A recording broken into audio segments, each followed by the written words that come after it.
fin de série pour l'OM, hein. Évidemment, ils n'avaient pas perdu en 2020.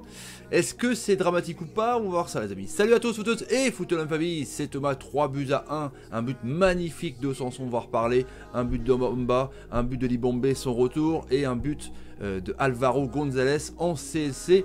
On verra le classement, les amis, à la fin de la vidéo, mais c'est vrai que Marseille relance si ça suit derrière, s'il gagne ou si Rennes gagne. Les amis, n'hésitez pas à bombarder la barre des likes, c'est gratuit sous la vidéo et ça mange pas de pain, hein, évidemment, ça motive de ouf. Allez, on est parti avec les premiers, les amis, articles de OneFootball, évidemment l'application numéro 1 mondiale de football gratuite et téléchargeable sur iOS Android, le lien dans la description, les amis.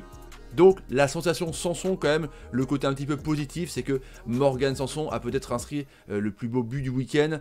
Franchement, lui qui a peut-être une place à prendre, on parle de l'Euro 2020, de Sanson, l'enroulé du ballon, il est magnifique pour faire revenir, égaliser pour l'OM en tout cas. Dites-moi ce que vous avez dans les commentaires, est-ce que Sanson peut aller en équipe de France ou pas, les amis. L'autre, évidemment, titre, c'est Marseille assommé par Nantes, hein.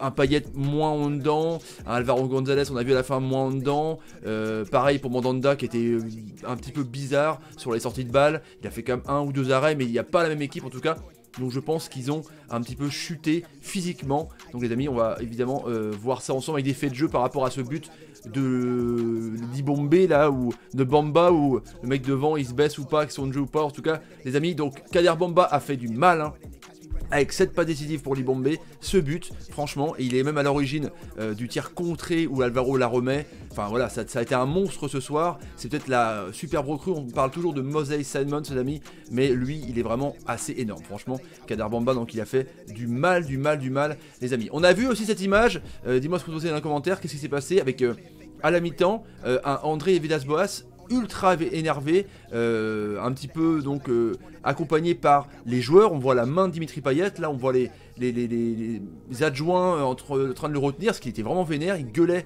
en portugais sur peut-être un adjoint à lui, alors plus loin, je sais pas s'il y a eu une embrouille les amis, en tout cas ça montre un petit peu la tension qu'il y a eu dans ce match les amis. Donc on a vu ce fait de jeu les amis, vite fait, quand même c'est intéressant de savoir ça, avec donc Kader Bamba qui tire, et toujours cette façon d'action de jeu ou pas, on voit.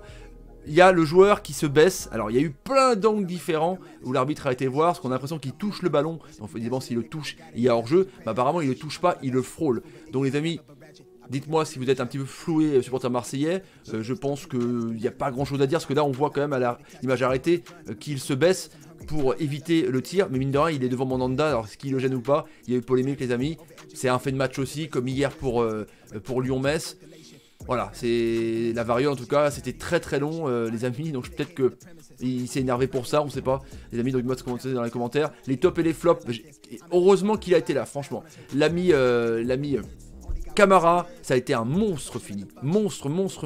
Je le préfère vraiment au milieu de terrain, plutôt que central maintenant avec Alvaro González et Tadic, parce que c'est lui, pour moi c'est le meilleur joueur du match, c'est lui qui a essayé de tenir les Mehdi Abed, les Touré et les Louza qui étaient très bons aussi. Un Payet qui a essayé mais qui a été vraiment pris en tenaille par cette défense. Le retour de Palois fait énormément de bien. Palois Giroto, c'est du lourd les amis. Franchement, on va parler des flops aussi parce que j'ai trouvé Sarr et Amavi. Alors Amavi, on le met toujours bon en ce moment. C'est vrai qu'il est bon, peut-être postulé aussi à une place en équipe de France. Mais là, ils ont été bidons parce que Simons ou Bamba, ils ont franchement, mais casser les reins de ces deux latéraux, c'est pour moi les deux fautifs sur les contres, parce qu'ils viennent pas assez dans l'entrejeu pour pouvoir supplanter un petit peu Kaitachar et Alvaro González, qui avaient des contres de ouf de Nantes, hein.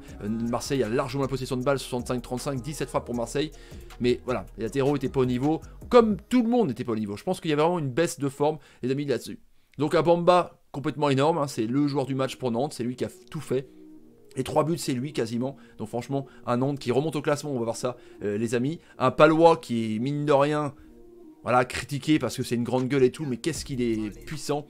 Là, il a la Payet, franchement, c'était le garde du corps de Payet aujourd'hui. Il a été monstrueux. Un Nantes, franchement, dans l'agressivité, un Nantes cohérent dans le contre aussi, avec le système un petit peu, voilà, c'est un 4-2-3 ok, mais des fois on voit des phases avec deux lignes de 4 de Gourcuff, c'est vraiment intéressant les amis. On est parti pour le classement, donc du top 10, alors là c'est ultra serré, hein, franchement. Rennes, Lille, 41-40, ils jouent encore, Monaco joue ce soir, juste le multiplex qu'on va faire les amis. Et là, donc Nantes qui remonte à la 10e place. Voilà, à 1 point de la 5ème place, à 3 points de Lille. Alors c'est un truc de ouf, hein. On pourra aller plus loin, mais entre les Rennais et les Nantais, il y a 4 points entre 7 places, c'est ouf. Et du coup, Marseille qui chute, mais c'est pas non plus dramatique, mais c'est au Vélodrome. À voir, il faudra gagner contre les Nîmois la semaine prochaine. Et bah, Rennes potentiellement qui peut revenir à 8 points, quoi. Mais bon, à mon avis, hein, Marseille tranquillement 2ème.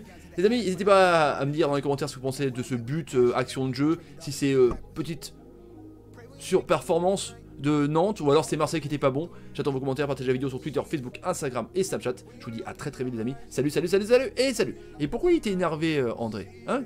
Vous t'étais énervé?